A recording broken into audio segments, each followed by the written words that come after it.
खबर देंगे आपको, खैबर पख्तूनख्वा में डेंगू ने एक और जान ले ली। रवा साल सूबे में डेंगू से जौं बहक अफराद की तादाद 16 हो गई। महकमा सेहत के मुताबिक 24 घंटों के दौरान डेंगू से 188 अफराद मुतासिर। खैबर पख्तूनख्वा में डेंगू के एक्टिव केसेस की तादाद 1407 है। अपडेट कर रहे हैं आपको, खैबर पख्तूनख्वा में डेंगू ने एक और जान ले ली है। रवा साल सूबे में डेंगू से जौं बहक अफराद की तादाद 16 हो गई।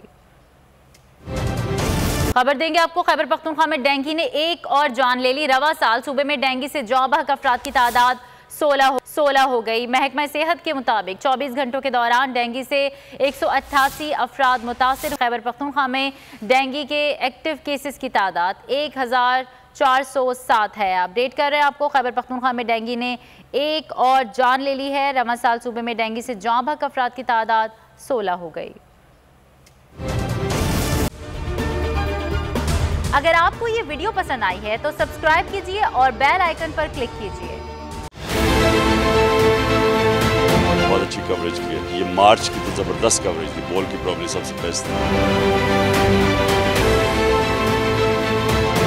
सबसे ज्यादा रील्स और सबसे ज्यादा रेटिंग के साथ बोल रहा नंबर 1। सब्सक्राइब करें और बेल दबाएं ताकि कोई खबर रह न जाए।